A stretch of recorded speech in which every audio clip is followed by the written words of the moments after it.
जय श्री कृष्णा। प्रणाम भक्तजनों। आज हम माघ मास महात्म्य के अध्याय 22 की कथा सुनेंगे। आज के अध्याय में हम अवंती देश में वीरसेन नाम के एक राजा थे, उनकी कथा सुनेंगे कि उन्हें माघ मास स्नान करने से क्या पुण्य फल मिला और कैसे मिला। आइए इस कथा के माध्यम से हम यह जानते हैं। लोमेश जी कहने लगे कि पूर्व काल में अवंती देश में वीरसेन नाम का एक राजा था। उसने नर्मदा के किनारे राजसूय यज्ञ किया और अश्वमेघ यज्ञ भी किया, जिनके खंभे सोने के बनाए गए। ब्राह्मणों को अन्न का बहुत सा दान किया और बहुत सी गायें, सुंदर वस्त्र और सोने के आभूषण दान में दे दिए। वह देवताओं का भक्त और दान करने वाला था। भद्रक नाम का एक ब्राह्मण, जो अत्यंत मूर्ख, कुलहीन, कृषि कार्य करने वाला, दुराचारी तथा अधर्मी था, वह भाई बंधुओं का त्यागा हुआ इधर उधर घूमता हुआ देव यात्रियों के साथ प्रयाग में आया और माघ में उनके साथ 3 दिन तक स्नान किया। वह 3 दिन में ही निष्पाप हो गया। फिर वह अपने घर चला गया। वह ब्राह्मण और राजा दोनों एक ही दिन मृत्यु को प्राप्त हुए। मैंने इन दोनों को बराबर इंद्रलोक में देखा। तेज, रूप, बल, स्त्री, वस्त्र और आभूषणों में दोनों समान थे। ऐसा देखकर उसके महात्म्य को क्या कहा जाए।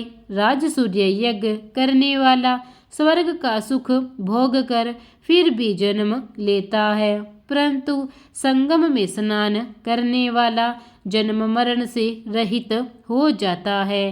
गंगा और यमुना के संगम की हवा के स्पर्श से ही बहुत से दुख नष्ट हो जाते हैं।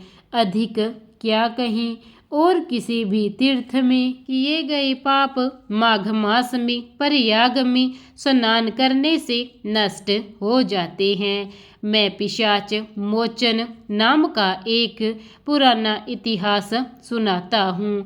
इस इतिहास को यह कन्याएं और तुम्हारा पुत्र भी सुने, उससे इनको समृद्धि प्राप्त होगी।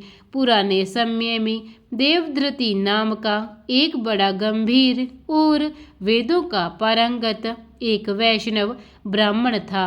उसने पिशाच को निमृत किया। वेद निधि कहने लगे कि वह कहाँ का रहने वाला था, किसका पुत्र था, किस पिशाच को उसने निर्मुक्त किया। आप विस्तार पूर्वक यह सब कथा सुनाइए। लोमेश ऋषि ने कहा, किल्पज्ञ से निकली हुई सुंदर सरस्वती के किनारे पर उसका स्थान था। जंगल के बीच में पुण्य जल वाली सरस्वती बहती थी।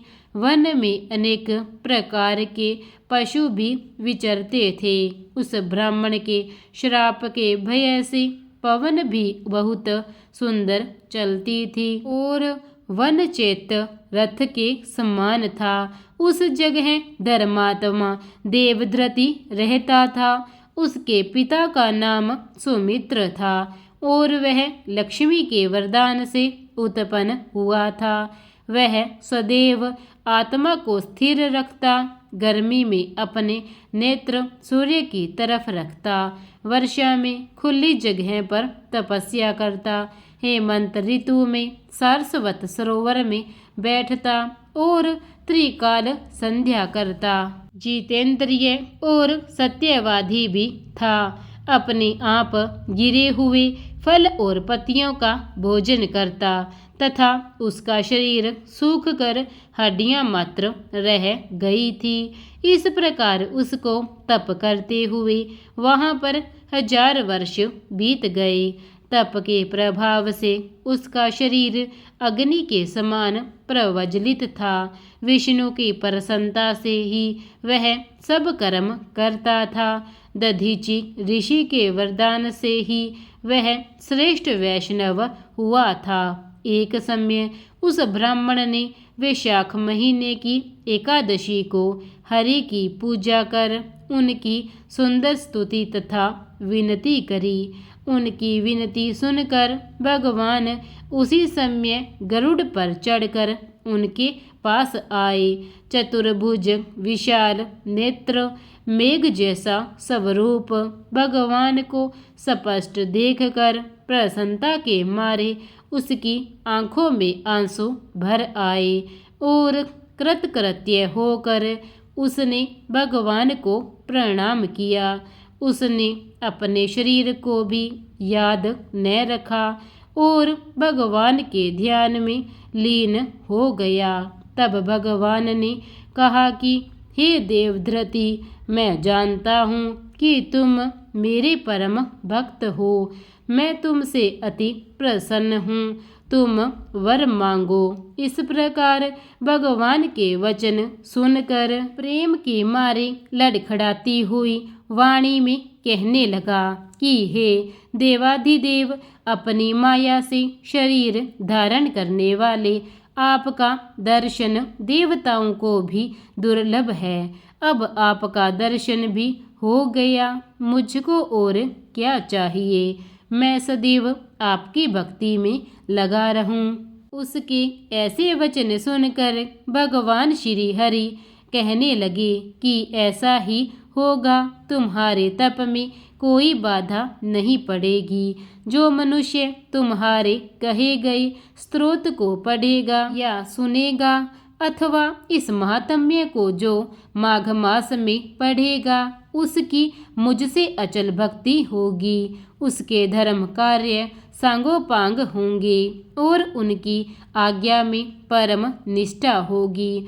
इस प्रकार माघ मास में नित्य स्नान करने और माघ मास महात्म्य को पढ़ने से सभी मनोकामनाएं पूर्ण होती है और भगवान विष्णु के साक्षात दर्शन प्राप्त होते हैं। माघ मास अति पावन महीना है। माघ मास में नित्य स्नान करना चाहिए और महात्म्य को तो अवश्य ही सुनना चाहिए।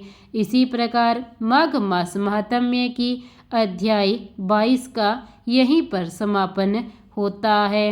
प्रेम से बोलिए विष्णु महाराज की जय। जय श्री कृष्ण। प्रिय भक्तजनों, अगर आपको माघ मास महात्म्य की अध्याय 22 की कथा अच्छी लगी हो और आप नित्य माघ मास महात्म्य सुनना चाहते हैं तो चैनल को सब्सक्राइब कर लीजिए और इस कथा को लाइक करना ना भूलें। धन्यवाद।